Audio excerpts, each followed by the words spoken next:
সেই সে পরমবন্ধু সেই পিতামাতা, কৃষ্ণ চরণে যেই প্রেম ভক্তি দাতা। কৃষ্ণ চরণে যেই কি প্রেম ভক্তি দাতা। জয় নিতাই। কি ভালো আছেন তো? এখন মন ভালো হয়েছে তো? মনে আর এখন কোনো দোষ নেই তো? আচ্ছা, তাহলে আজকের তিথিটা কি? গৌর পূর্ণিমা, তাই তো? যেদিনে মহাপ্রভু পৃথিবীতে আসিয়াছিলেন। তো আগে সেই তার সম্বন্ধে দুটো কথা না বললে চলে? বলবো না? বলবো না? না থাক, অন্যদিন বলবো।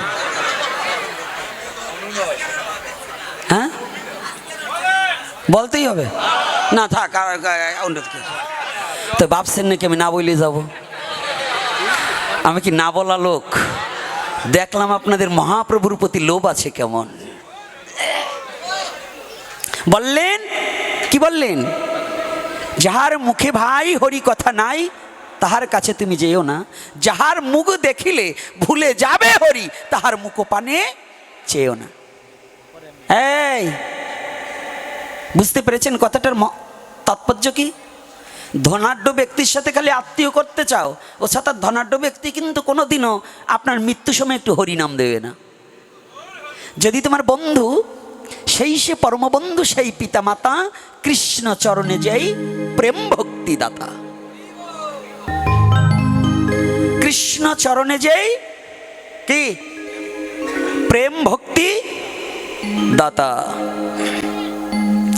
তাহলে বন্ধুটা করতে হবে এমন ব্যক্তির সাথে যার সংস্পর্শে গেলে হরিনাম শোনা যায়।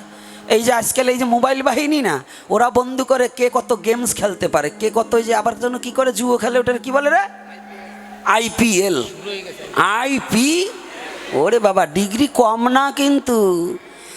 LLB ওইটা বাদ দিয়ে এখানে IPL। ওকে ডিগ্রি কত দেখছেন? 3টে পাইছে। তো ওই যে ওই বাহিনী যারা, ওরা ওই রকম বন্ধু খোঁজে না তারা। আর যদি মুক্তি পেতে চাও, শয়তানি বজ্জাতি বাদ দিয়ে একটু সাধু সঙ্গ করিয়া লও। সাধু সঙ্গে গেলে পরে আত্মচিত্ত শুদ্ধ হবে। আত্মচিত্ত শুদ্ধ হলে হৃদয় মাসে রাধা গোবিন্দ দেখা মিলে। রাধা গোবিন্দ দূরে খুঁজতে হয় না। কোথায় খুঁজবে? কোথায়? হৃদমা ছাড়ে রাখিব, ছেড়ে দেব না। ও সে ছেড়ে দিলে সোনার গৌর আর তো পাব না। সোনার গৌর আর তো পাব না। না না, ভোকাল পারেন। ছেড়ে দেব না। বলি হৃদমা ছাড়ে রাখিব, ছেড়ে দেব না। তোমায় হৃদয় মাঝে রাখবো, ছেড়ে দেব না।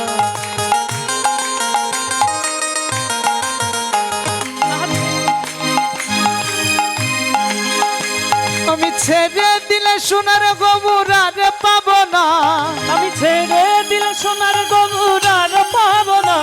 আমি ছেড়ে দিলে সোনার গৌর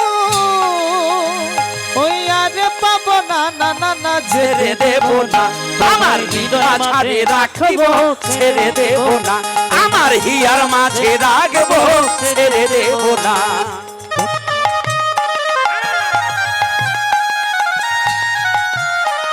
আজকে গৌরকে ধরবো। বাবা গৌর হরি বল।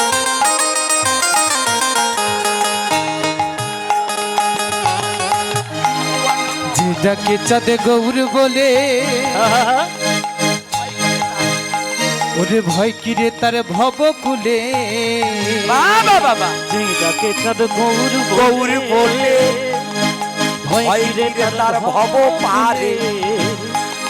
যেটাকে চাঁদে গৌর বলে, জয় রাধে। ওগো ভয় কিরে তার ভব কুলে। যেটাকে চাঁদ গৌর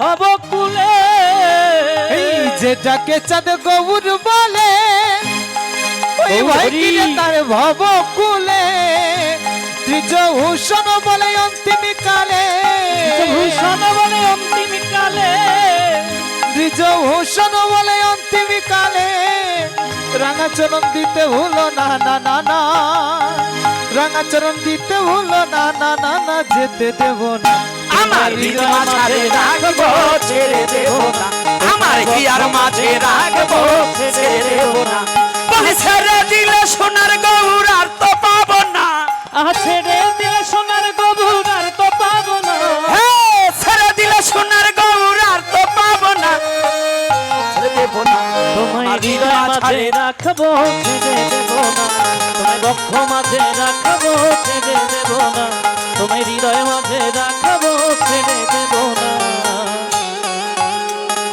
আজকে যারা গৌরকে হৃদয় মাঝে ধরে রাখতে পারবে, বাবারে কি হয় ওটা কিন্তু একেবারে বিরক্তকর জিনিস। দেখো তুমি মালটা একটু পরিবর্তন করতে পারো নাকি? কথাটা কি বলছে? ছেড়ে দিলে সোনার গৌর, ছেড়ে দিলে আর এইটাই দুটো তত্ত্ব, সনাতন ধর্মের দুটো তত্ত্ব, একটা তত্ত্ব আর একটা তথ্য, একটা তত্ত্ব আর একটা তথ্য। সনাতন ধর্ম ফ্যান খাওয়া ব্রেনে বোঝা যাবে না, ফ্যান চাটা ব্রেনে কখনো সনাতন ধর্ম বোঝা যাবে না। সনাতন ধর্ম বুঝতে হলে জ্ঞানী হতে হবে, সাধনা করতে হবে। যদি বলেন কেন, এখানে দুটো তত্ত্ব বুঝিয়েছে, ছেড়ে দিলে সোনার গৌর, এই পিতৃসত্তা ছেড়ে দিলে আর ফিরিয়ে আনতে পারবা? পারবা? এই বাদুরে 160 মতো যেগুলো বসে রয়েছে একটু ভালো করে ভাবো, ছেড়ে দিলে সোনার গৌর হৃদি মাঝারে রাখিব। এখন যদি বলো আমি জাগার তা জাগায় রাখিব, কি সাধুরা এটা কি? একটা তত্ত্ব আর একটা তথ্য বুঝতে হবে, গুপ্ত তত্ত্ব। একটু এত বলবো না নে। তো এইবার যে গৌর চাঁদ কলির পাবনবতারী গৌর হরি, গতকালে বলেছিলাম গৌরের সম্বন্ধে যে গৌরকে যারা না মানে তাদের অবস্থা কি, তাই তো? আর আজকে এই গৌর হরি কলির পাবনবতারী কি করে হলেন আর কেমন করে আসলেন পৃথিবীতে? পাবনবতারী গৌর হরি ভগবান আসার আগে, প্লেন নামার আগে যদি এয়ারপোর্ট না তৈরি হয় তাহলে প্লেন নামতে পারে না। ভগবান আসার আগে যদি ভক্ত না আসে তাহলে ভগবান আসতে পারে না। পারে কি বাবা? পারে? যত মহাপুরুষেরই জন্ম, মা না হলে কি জন্ম হতে পারে? তো আগে ভক্ত না আগে ভগবান? এ বড় কে, ভগবান বড় না ভক্ত বড়? বলবার সময় তো খুব বললাম, কিন্তু কাজের বেলায় তো বড় শক্ত। ভক্ত কিন্তু সঠিক বড়, তাই না বাবা? আমি যদি না হতাম তাহলে আমার মা কি মা হতে পারতো? আমি হয়েছে বিদায় উনি মা হয়েছে। তো তদ্রূপ ভক্ত আছে বিদায় উনি ভগবান হয়েছে। যদি ভক্ত না থাকতো তাহলে উনি ভগবান হতে পারতো না। পারত? তাহলে ভক্ত আছে বিদায় ভগবান আছে। এজন্য বিশ্বকবি রবীন্দ্রনাথ ঠাকুর বললেন, সীমার মাঝে অসীম তুমি, বাজাও আপন সুর, আমারই মাঝে তোমারই প্রকাশ, তাই তো এত সুমধুর। বিশ্বকবি রবীন্দ্রনাথ ঠাকুর কত সুন্দর করে বুঝিয়ে দিলেন গীতাঞ্জলিতে। প্রভু তুমি যেমন বলছো যে হে জীব আমি ছাড়া তুমি চলতে পারো না, আমারও একটা অহংকার আছে। বলছে কি? বলছে আমার অহংকারটা হচ্ছে কি, তোমার মহিমা প্রকাশ পেতে হলে আমার এই 3.5 দেহ ছাড়া কোথাও প্রকাশ করতে পারবে না। ভগবানের মহিমা কোথায় প্রকাশ হয়? কৃষ্ণের যতক লীলা সর্বোত্তম নরলীলা, নাকি? কৃষ্ণের যতক লীলা তার মধ্যে কোন লীলা শ্রেষ্ঠ? নরলীলা। নরবপু তাহার স্বরূপ। আমি বলছি না শাস্ত্রে বলছে? আমি বলছি না শাস্ত্রে বলছে? তাহলে এখানে কি বলছেন? কৃষ্ণের যতক লীলা সর্বোত্তম নরলীলা। ভগবানের যত যত লীলা হয়েছে, কিন্তু নরদেহ নিয়ে যে লীলা করেছে এটাই সর্বোত্তম লীলা। ওই চতুর্ভুজ ষড়ভুজ এগুলো কিন্তু উত্তম বলা হয়নি, সর্ব উত্তম। মানে যতবার ভগবান পৃথিবীতে নৃসিংহমূর্তি করেন বলেন আর বামন অবতারী করেন, কুম্ভ বরাহ যা বলেন, এই সমস্ত লীলার মধ্যে শ্রেষ্ঠ লীলা হচ্ছে নরলীলা। আর এই নরলীলা ভগবান যতবার করেছে তার মধ্যে শ্রেষ্ঠ হচ্ছে গৌরলীলা। শ্রেষ্ঠ হচ্ছে কোন লীলা? ভালো করে বুঝতে হবে, গৌরকে চেনা এত সহজ নয়। এই গৌরকে আসার আগে আজকে ভালো করে জানুন, গৌরাঙ্গ মহাপ্রভুর মায়ের নাম কি? আয় কি তা আপনার কথা বলেন নাকি, ভুলে গেছেন নাকি? বলতে হবে, নাহলে ভাগবত শোনেন কি? এই গীতা ভাগবত কি শোনেন? সিরিয়াল তো দেখেন, তাই ওই নায়ক নায়িকার নাম যত মনে থাকে তা ভগবানকে নাম একটু মনে রাখা উচিত না? হ্যাঁ, উচিত কি না? যদি এইগুলো নাম মনে না রাখেন তাহলে ওই যে ছেলেগো নাম গুগু টিয়া ময়না পাখি ওই রাখতে হবে, সল মেয়ের নাম, আর কোনো ভালো নাম আর হবে না। সনাতন ধর্মে এখন ওই গুগু টিয়া ময়না পাখিতে বেরিয়ে গেছে, পারছে না? এখন দেবতাদের নাম নাই। সনাতন ধর্মে ছেলের নাম রাহুল, ওরে বাবা, ওর পুঙায় হয়েছে উল,